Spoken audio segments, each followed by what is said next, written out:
Good morning, students. Page number 30. पुस्तकामधले traditional approach आणि modern approach आणि तुम्हाला काल समजून सांगितलेले ट्रॅडिशनल ॲप्रोच आणि मॉडर्न ॲप्रोच असे दोन्ही चारही उदाहरणं तुम्ही वहीत लिहून काढायचे. त्यानंतर आपण पेज नंबर 30वरचा भाग घेणार आहोत. State the type of two accounts involved in the following transactions. अकाउंटचे नावं फक्त सांगायचे पहा. कमेन्स बिझनेस विथ कॅश ₹70,000 70,000 व्यवसायाला सुरुवात केली. कोणते दोन अकाउंट होतील? कॅश आणि कॅपिटल अकाउंट. त्यानंतर deposited cash into Bank of India ₹10,000. Bank of इंडियामध्ये 10,000 भरले.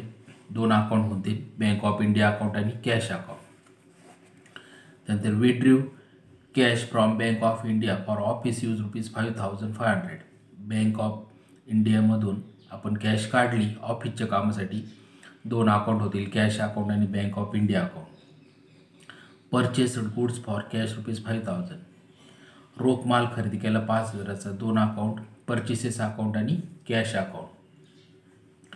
Purchase goods on credit from Kiran stores ₹6,000. किरण स्टोअर्सकडून आपण उधारीने माल खरेदी केला 6,000चा. दोन अकाउंट, परचेसेस अकाउंट आणि Kiran stores account. Number 6 sold goods for cash ₹3,000. 3,000चा माल विकलाय रोख. दोन अकाउंटचे नाव कॅश अकाउंट आणि sales account. Sold goods to Rohini ₹9,000. माल विकलाय पहा उधारीने 9,000चा रोहिणीला. दोन अकाउंटचे नाव रोहिणी अकाउंट आणि सेल्स अकाउंट. Received dividend ₹4,500. लाभांश मिळालाय पहा 4,500. दोन अकाउंटचे नाव कॅश अकाउंट आणि dividend account. Number 9 paid audit fees ₹1,000. हिशेब तपासणीसाठी फी दिली 1,000. अकाउंटचे नाव ऑडिट फीज अकाउंट आणि कॅश अकाउंट. त्यानंतर classify the following accounts into personal, real and nominal account. खाली अकाउंट दिले ते एकूण 12 नावं. त्याची विभागणी करायची पर्सनलमध्ये, रिअलमध्ये आणि नॉमिनलमध्ये. ते दिलेलं आहे पहा. ते उत्तर फक्त समजून घ्यायचं आहे. पर्सनलमध्ये व्यक्ती संस्थेचं नाव असतं. महेश अकाउंट. कॅपिटल हे व्यक्तीचं असतं म्हणून पर्सनलमध्ये capital account. Pune municipal corporation account, Bank of Maharashtra account, हे सगळे पर्सनल अकाउंटचे उदाहरणं आहेत. हेच फक्त हे एकत्र केलेले 12 आणि इथं वेगवेगळे करायचे. रिअल अकाउंट म्हणजे संपत्तीचं अकाउंट लक्ष ठेवायचं. Machinery account, building account, copyright account आणि लॅपटॉप अकाउंट. नॉमिनल अकाउंट उत्पन्न खर्चाचं अकाउंट लक्ष ठेवायचं. स्टेशनरी अकाउंट खर्चाचं आहे. लॉस बाय फायर, आग लागून माल जळालेला आहे, नुकसान झालं आहे, म्हणजेच थोडक्यात नॉमिनल अकाउंट. रिपेअर्स अकाउंट दुरुस्तीचं खर्चाचं अकाउंट. वेजेस मजुरीच्या खर्चाचं अकाउंट. परत एक उदाहरण दिले पहा. Classify the following accounts under personal, real and nominal account. परत याची विभागणी करायची पहा. पर्सनल अकाउंटमध्ये आउटस्टँडिंग सॅलरी अकाउंट. कोणीतरी व्यक्तीला पगार द्यायचा आहे, ते व्यक्तीचं नाव नाही परंतु देणं आहे त्याला, म्हणून या ठिकाणी पर्सनलमध्ये. रोहितचं account. Life Insurance Corporation account, संस्थेचं नाव आहे. Prepaid insurance account. कोणीतरी व्यक्तीचं विमा आगाऊ भरून ठेवलेलं आहे, ॲडव्हान्स भरून ठेवलेलं आहे, ते व्यक्तीचं नावच असतं त्या नावाने, म्हणून प्रीपेड इन्शुरन्स अकाउंट पर्सनलमध्ये येतं. Loan account. कर्ज काढलं असेल व्यक्तीने कोणी, ते व्यक्तीचं कर्ज आहे म्हणून लोन अकाउंट पर्सनलमध्ये. त्यानंतर ड्रॉईंग म्हणजे ड्रॉईंग अकाउंट उचल घेतलेली, कोणीतरी व्यक्तीने घेतलेली म्हणून पर्सनल अकाउंट. त्यानंतर रिअल अकाउंट संपत्तीचं उदाहरण पहा. Cash account, furniture account, goodwill account, trademark account. Nominal account खर्च उत्पन्नाचं account, commission account, interest account. Number 4 दिले परत पहा. Classify the following accounts under assets, liabilities, income and expenditure. आता या 4 याच्यात विभागणी करायची पहा. पाठीमागं उत्तर दिलेलं आहे, समजून घ्यायचं आहे पहा. ॲसेट संपत्तीचं account, prepaid rent account. Advance पैसे आपल्याकडे आलेले आहे म्हणून हे ॲसेटमध्ये येतं. मोटर कार संपत्तीचं अकाउंट आहे. कॉपीराईट आणि प्रिमायसेस म्हणजे सीमा किंवा हद्द. त्यानंतर लायबिलिटीज म्हणजे देणं. Bank loan account. आपण बँकेतून कर्ज घेतलेलं असलं आपल्याला ते परत फेड करायचे असते, द्यायचं असतं म्हणून बँक लोन लायबिलिटी आहे. रेंट पेएबल भाडं द्यायचं आहे, देयता आहे, लायबिलिटी आहे. इन्कम आणि गेन्स उत्पन्न फायद्याचं अकाउंट, इंटरेस्ट रिसिव्ड अकाउंट, व्याज मिळत आहे आपल्याला मिळाले, डिव्हिडंड रिसिव्ड लाभांश मिळाला आहे, एक्सपेंडिचर लॉस खर्च तोट्याचं अकाउंट आहे, सॅलरी अकाउंट आहे, बॅड डेट्स अकाउंट आहे, इन्शुरन्स प्रीमियम अकाउंट आहे, विम्याचा हप्ता आणि ऑडिट फीज अकाउंट. त्यानंतर परत 5व्या उदाहरणामध्ये दिले पहा आपल्याला classify the following account into asset, liability, income, expenditure and capital. एक कॅपिटल वाढवलेलं आहे याच्यामध्ये आणखीन. आता पहा ॲसेट अकाउंट संपत्तीचा account, land and building account, computer account, bills receivable account बिलाचे पैसे मिळणार आहेत, सन्डे डेटर्स समजून सांगितलेले आहे तुम्हाला वर्गामध्ये. आपण उधारीन माल विकलेला असतो ते आपल्याला पैसे देणार असतात.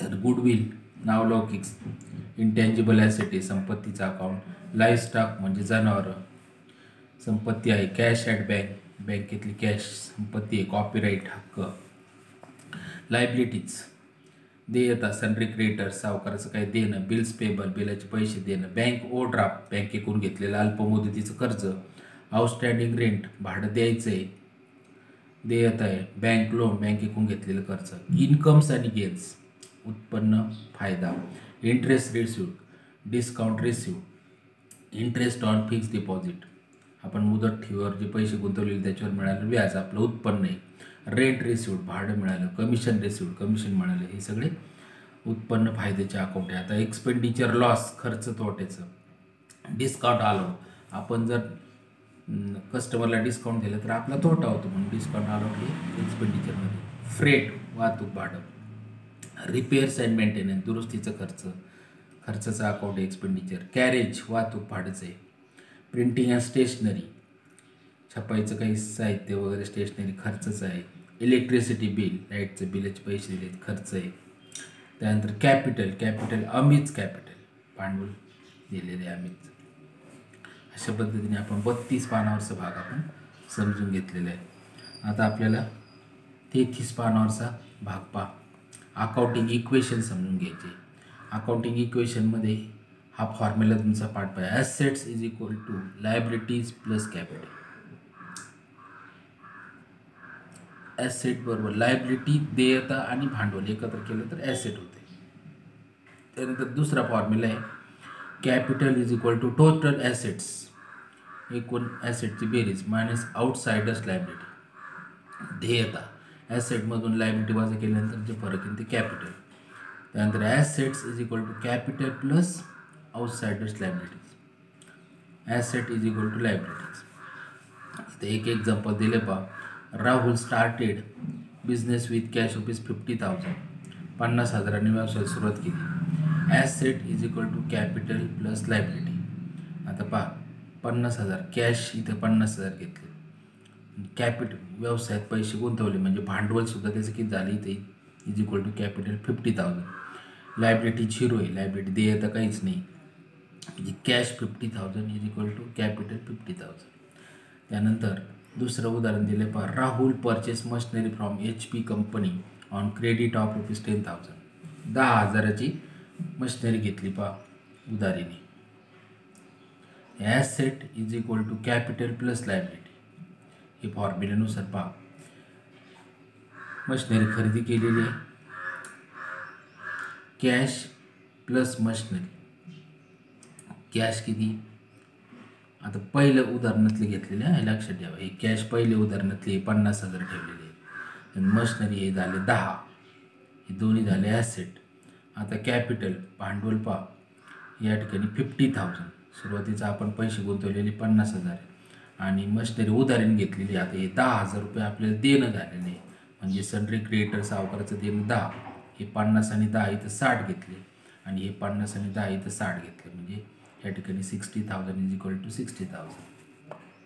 त्यानंतर राहुल परचेस गुड्स ₹20,000 20,000चा माल खरेदी केलेला आहे पहा आता पहिले ओल्ड आपलं बॅलन्स कॅशचं किती आहे 50,000 आहे, मशिनरीचं किती आहे 10,000 आहे, स्टॉक काही शिल्लक माल नाही मग इज इक्वल टू कॅपिटल हे 50,000 आहे आणि सन्ड्री क्रेडिटर सावकाराचं देणं 10,000 आहे. आता न्यू ट्रान्झॅक्शन म्हणजे नवीन व्यवहार घडला, राहुलने माल खरेदी केला आहे पहा या ठिकाणी 30,000 झाले टोटल प्लस हे 10,000 घेतले इथले. स्टॉकचे घेतले. आता आपण माल खरेदी केला, आपला माल शिल्लक आहे इथं 20,000चा इथलं घेतलेला आहे. इज इक्वल टू हे कॅपिटलचे जसे घेतले 50,000, हे घेतले 10,000.